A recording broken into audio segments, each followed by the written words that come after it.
Este programa tem o apoio cultural Copenhagen e Lua Music.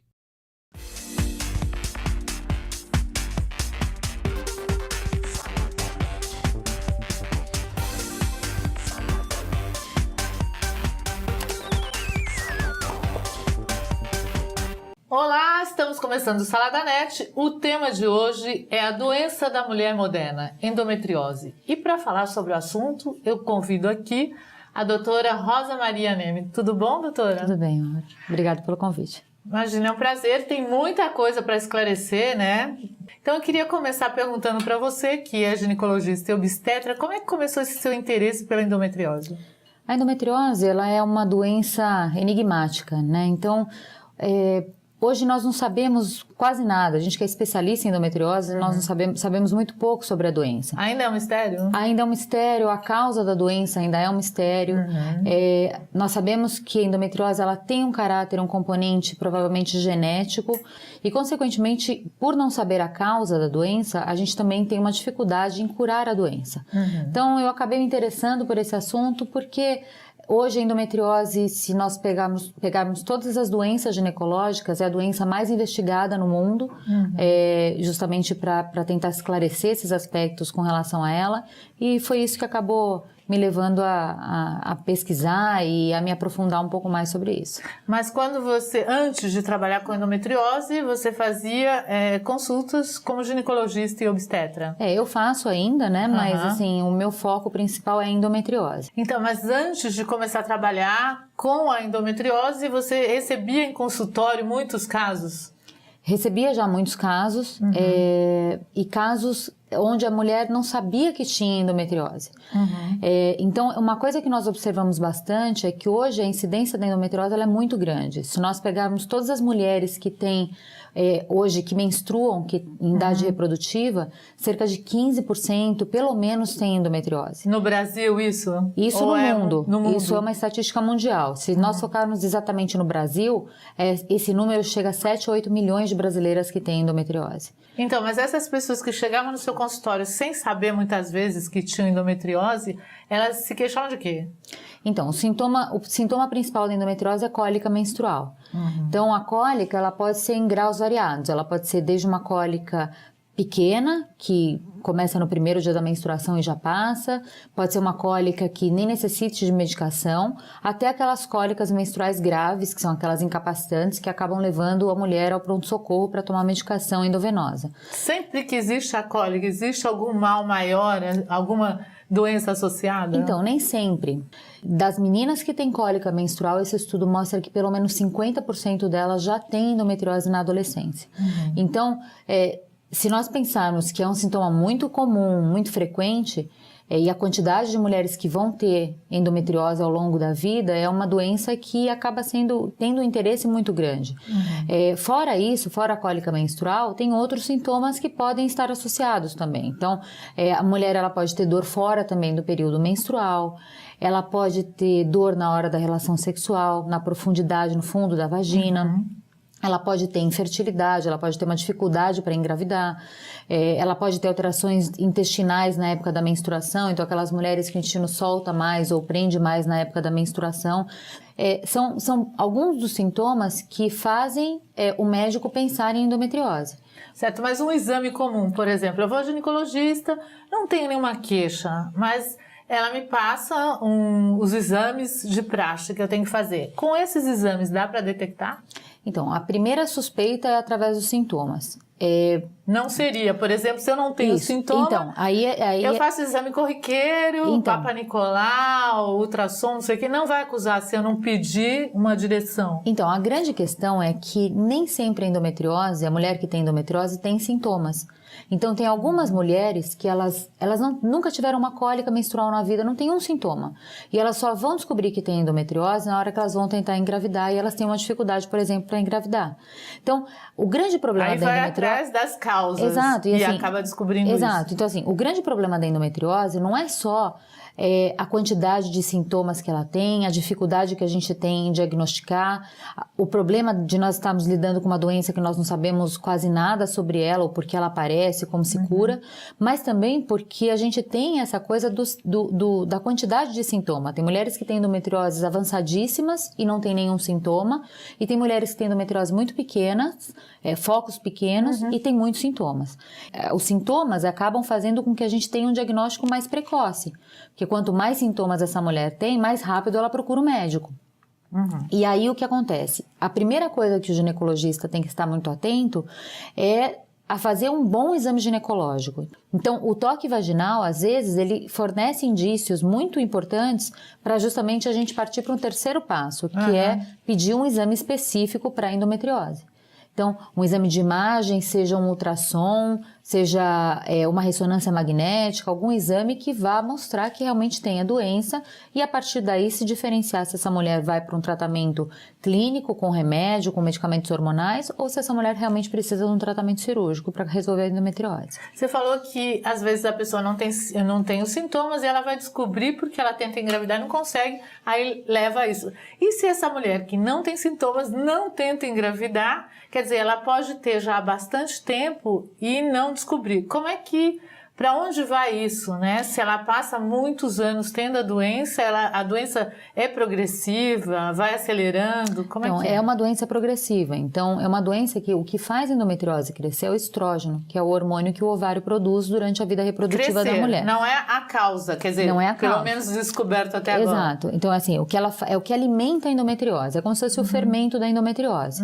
Mas se ela cresce, ela vai também para outros órgãos? Ela vai para outros órgãos. Avança para outros órgãos, mas aí avançando para outros órgãos, ela não seria tão maligna quanto um câncer? Talvez sim. Então, dependendo de onde do que ela cometer nesse meio tempo, ela pode ser uma doença bastante agressiva. Então, algumas mulheres, elas têm endometrioses que elas vão crescendo em direção à bexiga, vão crescendo em direção ao intestino. Então acaba que quando ela vai para outros, quando ela migra, pode ser pior para os outros órgãos do que para o útero. Na verdade... Como se o útero fosse mais preparado para ter do que os outros órgãos. É que, na verdade, a endometriose é uma doença não do útero. A endometriose, então a própria definição da endometriose, o que é? É o endométrio, que é o tecido que normalmente se encontra no útero, que é o que sai na menstruação, e por alguma razão ele aparece fora do útero. Então, isso é importante por quê? Porque retirar o útero numa mulher que tem endometriose não faz a menor diferença para ela. Não, porque é uma doença que não vem do útero. Não começou ali, então, isso que você quer dizer? Não começou ali. Existem mulheres, casos de endometriose descritos de endometriose no cérebro, no septo nasal, no pulmão, no fígado. E qual a relação entre esses lugares, o útero e o intestino? Existe uma relação? Então, o tecido é o mesmo. A gente acredita que alguma célula que possa se diferenciar em qualquer tipo de tecido, ela, por alguma razão, ela vira uma célula de endométrio. No ovário, no intestino, na bexiga, no cérebro, no pulmão, seja onde for. E essa célula, através do estímulo do estrógeno, que é produzido todo mês pela mulher conforme ela menstrua, essa célula ela vai crescendo, vai se proliferando e vai fazendo um processo de inflamação.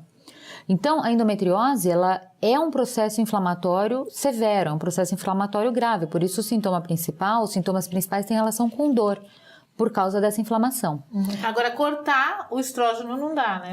Então, a não ser que você tire o ovário. Retirar os ovários é um problema muito simplista, até porque a gordura do nosso corpo produz estrógeno. É um estrógeno mais fraco, mas é estrógeno e que pode alimentar a endometriose. A gente vai colocar essa mulher jovem numa menopausa cirúrgica, e causando outros problemas, porque a mulher na menopausa tem muito mais risco de osteoporose, de problemas cardíacos. Surgem outras coisas. Exato, então a gente vai criar muito mais problema para essa mulher e aí a endometriose nem sempre ela vai se resolver, porque ela não vai regredir. Ela só não vai ter um alimento para continuar crescendo. Então, da forma que você está falando, também é essencial que a pessoa, quando vá fazer um exame ginecológico, mesmo que não tenha os sintomas, que ela sempre pense que existe uma doença que está atacando as mulheres, né? Cada Exato. vez as mulheres modernas. A gente fala que a doença da mulher moderna, por quê? Porque a mulher moderna é a mulher que tem mais estresse, então essa é uma outra teoria que se fala a respeito da endometriose. De possíveis causas. Possíveis causas. Então, a mulher moderna, ela tem muito mais estresse, e o estresse diminui a imunidade, a defesa dela, e com isso ela tem menos chances de combater essa doença, que tem uma ligação com outras doenças imunológicas também do sistema de defesa do corpo. Então, se a gente pega uma mulher que tem endometriose, a chance dela ter associada, por exemplo, um hipotiroidismo, a diminuição da função da tireoide, é enorme, é 40% de associação. Uma e são coisa duas, leva a outra. são doenças imunológicas. Então, talvez realmente exista um fator imunológico que cause o aparecimento da doença ou a progressão da doença, seja o que for. Então, a semelhança entre endometriose e mioma, porque antigamente, não sei, antigamente uma coisa recente, se ouvia mais falar em mioma. Hoje parece que está se falando mais em endometriose. Qual a semelhança entre essas duas doenças? Então, a semelhança é que as duas dependem do mesmo hormônio. Então, o hormônio que alimenta as duas doenças é o estrógeno. Então, é muito comum se encontrar na mesma paciente uma associação das duas doenças. Então, endometriose e mioma, justamente por causa dessa dependência. Nossa, e aí é sofrimento total, né? Porque as duas coisas juntas acabam dando mais sintomas. Então, a mulher que tem mioma, ela tem mais sangramento durante o período menstrual, às vezes ela sangra 2, 3 vezes no mês. Então, aquela mulher que já sofre com dor pela endometriose, ela acaba tendo também outros sintomas de sangramento e que acabam atrapalhando muito o ritmo de vida mesmo. Mulher tem que sempre se cuidar muito, né? Quer dizer, todo mundo tem, mas a mulher tem mais cuidados, não é? Agora, doutora, eu vi recentemente na novela das 9, né? Das 8, das 9 da Globo, Insensato Coração, a personagem da Camila Pitanga com grávida, né? Falando que como é que ela estava grávida com endometriose. Então, primeiro eu queria saber o que você pensa sobre a mídia trazendo assuntos importantes e como forma opinião, né? O quanto isso foi importante para o teu trabalho? Eu acho que a forma, talvez, com que eles tenham falado sobre endometriose na novela, talvez não tenha sido a mais adequada, porque eles colocaram primeiro a personagem falando que ela não podia engravidar porque ela tinha endometriose, e isso acabou gerando um certo pânico. Então, assim, a quantidade de telefonemas que a gente recebeu no dia seguinte dessa exibição da novela, quer dizer, com as mas pacientes também, apavoradas. ao mesmo tempo, ela mostrou uma pessoa normal, que não é, né, um leigo, falando sobre uma impressão dela, o que ela ouviu dizer. Né? E aí, logo depois, ela engravidou. Então, assim, eu acho que foi importante para trazer o tema, para mostrar que as mulheres que têm endometriose, nem sempre elas têm infertilidade. Então, 30% a 40% só das mulheres que têm endometriose, elas acabam tendo essa dificuldade para engravidar. Eu acho que foi interessante o que eles abordaram, é interessante jogar o assunto endometriose na mídia cada vez mais. Foi interessante abordar a questão da fertilidade. E porque hoje em dia, uma das principais causas de infertilidade na mulher é a endometriose. Então, se nós pegarmos todos os casos que acabam numa clínica de reprodução assistida para fazer fertilização in vitro, por exemplo, o bebê de proveta, 50% das mulheres das clínicas, em geral, elas têm endometriose. Olha, a coisa é séria mesmo, né, gente? É um assunto que merece muita atenção. Vamos dar uma olhadinha, a gente já volta a comentar. Mas vamos dar uma olhadinha no que foi dito na novela. É positivo. Tá grávida, sim. Minha Nossa Senhora, como é que isso vai acontecer? Hein? Eu tô correndo esse risco e não sabia esse tempo todo. Eu sempre achei que eu não pudesse ter filhos. Eu sempre convivi minha vida inteira com isso. Todos os médicos que eu consultei, não foram poucos, você sabe bem, todos me disseram que com a minha endometriose eu só poderia engravidar se eu fizesse fertilização in vitro. Como é que eu poderia esperar uma coisa dessas? Carol, os médicos estão com a razão. Eu também te disse isso. E se aparecer uma outra paciente aqui nas mesmas condições, eu vou dizer o mesmo. Acontece que no seu caso é muito raro engravidar. Mas aconteceu. Mas como, Sônia? O que mudou? Às vezes o quadro regride. E você ficou muito tempo sem vir aqui. Deve ter acontecido alguma alteração. Ouvi dizer, doutora, que a gravidez, quer dizer, uma vez que a mulher com endometriose consegue engravidar, isso até ajuda, como se fosse uma espécie de tratamento. É isso? A gravidez não é o tratamento para endometriose. Sim, mas acaba funcionando, né? Uma vez que ela engravidou com a endometriose dela depois da gravidez melhora? Como funciona? Não, o que acontece é que o hormônio que combate, digamos assim, o estrógeno é a progesterona. E a gravidez é o estado de vida da mulher, é o período de vida da mulher onde ela tem uma dosagem elevadíssima de progesterona. Então, o que se acredita é que durante a gravidez a endometriose ela para de crescer, mas ela não regride. Ah, tá. Então, essa impressão que os médicos às vezes passam para paciente, que a solução da endometriose, você diagnosticou endometriose, você tem endometriose, você tem que engravidar amanhã, isso é uma coisa errada. A não ser que essa mulher queira engravidar todo ano. Né? Então, muita gente chega no consultório e me pergunta, fala, eu fui diagnosticada com endometriose e o médico me orientou a engravidar. E às vezes meninas com 20 anos de idade, né? Que às vezes nem parceiro tem, ou nem tem um namorado, e eu falo, olha, você pode querer curar a sua endometriose com gravidez, desde que você engravide todos os anos até entrar na menopausa. Vai ter uma média de uns 30 filhos, né? E qual é o risco, por exemplo, dessa mulher que tem endometriose e que engravidou, né? Tem risco para ela, para o bebê? É um período que ela vai ter que se preocupar mais? Nós temos uma atenção um pouco maior nos 3 primeiros meses da gravidez, porque existem alguns estudos na literatura que mostram que a mulher que tem endometriose, ela pode ter uma pequena taxa de abortamentos um pouco maior do que a mulher que não tem endometriose, talvez por faltar um pouco mais de progesterona no corpo dela, então nós fazemos uma reposição de progesterona nós damos um pouquinho a mais durante os 3 primeiros meses, e a partir do 3º mês, essa mulher ela tem uma gravidez exatamente semelhante a uma mulher que não tem a doença. Certo. E a prevenção, por exemplo, existe isso para você evitar ter, sei lá, a pessoa não tem, é uma jovenzinha que pode, ao longo dos anos, ir adquirir a doença. O que ela pode fazer para evitar que isso aconteça? Então, a primeira coisa é uso de medicações hormonais, então, por exemplo, anticoncepcionais. Então, hoje a gente sabe que cada vez mais a gente tem dado anticoncepcionais para as meninas numa idade muito mais precoce, porque elas acabam tendo relação sexual em idades mais precoces, então a gente acaba entrando com um método contraceptivo hormonal antes.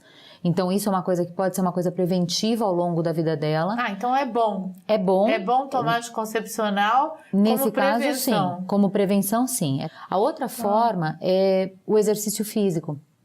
Então, o exercício físico aeróbico, ele produz endorfina. E a endorfina, a ação dela sobre o ovário é diminuir a produção do estrógeno. E quanto à cura? Existe a cura? Se cura totalmente? Como é que estamos? Então, não momento? existe cura, né? Então, como é uma doença que nós não sabemos o que causa, nós não sabemos também como curar. O que se fala é que a endometriose é uma doença que não tem cura, mas é uma doença que nós manejamos ela muito bem. Então, a partir do momento que nós temos o diagnóstico, que é feito um procedimento cirúrgico adequado, retirando a endometriose, e a partir disso é feito um controle Acontece de pós-operatório, retirar e ela voltar? ela pode voltar. O número é o seguinte, se essa mulher que fez, por exemplo, um procedimento cirúrgico para retirar a endometriose, após o procedimento cirúrgico ela não fizer nada, ela resolver por alguma razão que ela não vai tomar o anticoncepcional ou não vai usar um DIU que tem hormônio, independente do método que ela vai usar hormonal para controlar a endometriose, se ela não fizer isso, a chance da doença voltar em 1 ano é cerca de 50%. Se essa mulher fizer o tratamento cirúrgico adequado, se ela usar a medicação pós-operatória, depois engravidar ou não, a chance da doença voltar em 5 anos é em torno de 10%. E quando se define, esta cliente, essa paciente, ela deve fazer um tratamento e essa não, essa vai para a cirurgia. Como é que você define isso? Então, tudo depende do grau da endometriose. Então, esses exames específicos que nós temos de imagem, esses exames eles fazem com que nós saibamos aonde está a endometriose. Às vezes o foco ele é tão pequeno de endometriose que só o tratamento hormonal medicamentoso, ele já é capaz, não de fazer a doença regredir ou estabilizar, mas ele é capaz de diminuir esse processo inflamatório e os sintomas melhoram. Então, essa mulher, ela não necessariamente em um primeiro momento ela precisa do tratamento cirúrgico, então ela vai para um tratamento primeiro clínico e depois ela vai acompanhar a cada 6 meses para ver se essa doença ela não tá progredindo. Se essa mulher em 6 meses ela não tiver nenhuma melhora dos sintomas de dor principalmente, ela vai para um tratamento cirúrgico. Já nos casos mais avançados, a gente não tem essa opção, porque normalmente são casos que não respondem ao tratamento com remédio. Então, essa mulher já vai direto para o tratamento cirúrgico. Quando ela descobriu e a coisa já estava avançada. Já estava mais avançada, e ela já vai para o tratamento cirúrgico, que aí é feito através de um procedimento por laparoscopia, que é aquela cirurgia por vídeo. Então, a gente vai falar dessa cirurgia, que inclusive você é pioneira, né, na robótica, na cirurgia robótica de endometriose, não é? Isso, tem vários grupos que fazem, mas hoje a gente tem uma experiência bastante grande na cirurgia robótica para endometriose. Como é que a cirurgia veio para o Brasil? Há quanto tempo os robôs estão aqui ajudando vocês com o trabalho? Então, a cirurgia robótica é uma tecnologia relativamente nova no Brasil. Os primeiros robôs eles foram comprados há mais ou menos 3 anos no Brasil. E, na verdade, quem faz a cirurgia não é um robô, né? Quem faz a cirurgia é o próprio médico. O robô, na verdade, ele é só um equipamento onde nós colocamos como se fosse uma laparoscopia, mas a grande diferença é que o cirurgião ele não fica em cima do paciente, ele fica sentado em um console que é separado do paciente e ele tem uma visão... A gente tem as imagens aqui, vamos mostrando enquanto você continua explicando. Então, e ele tem uma visão tridimensional de dentro da barriga do paciente e com isso a gente consegue ter uma distinção muito maior dos planos que nós vamos fazer os cortes, dos vasos, dos nervos e com isso minimizam os problemas que nós podemos ter como complicações cirúrgicas. Além disso, o cirurgião ele fica sentado, então ele fica sentado nesse console fazendo com que ele canse menos, né? Então é uma coisa mais ergonômica para o cirurgião que está lá operando. Um que fica, né? E outro cirurgião que está ali e tem do lado. Exato, que é o cirurgião auxiliar, que fica sobre o paciente, mas que acaba ajudando a puxar algum tecido, ou fazer uma aspiração do gás, ou ele faz um papel auxiliar lá né, sobre o paciente durante a cirurgia. Essa cirurgia que a gente está vendo, que a gente viu também, é do intestino, né? Isso, esse é um caso de uma endometriose intestinal e que essa paciente ela teve que fazer uma retirada de um segmento do intestino pela endometriose. Ela começou no útero ou não? Foi daquela que se alastrou? Essa é uma das dúvidas que a gente tem, é onde começa o problema. Mas ela né? também tem no útero. Ela tem, essa paciente ela tinha atrás do útero, atrás do colo do útero e ela tinha também no intestino e nos ovários. Então, ela tinha uma endometriose bastante avançada, uma endometriose que nós chamamos de severa, que é a endometriose mais grave que tem. Então, assim, a tecnologia robótica, ela veio auxiliar o cirurgião, veio auxiliar em casos, principalmente nesses casos avançados. Então, nos casos mais simples, talvez não se justifique fazer a cirurgia com a tecnologia robótica hoje em dia, até porque os planos de saúde ainda não cobrem a cirurgia robótica.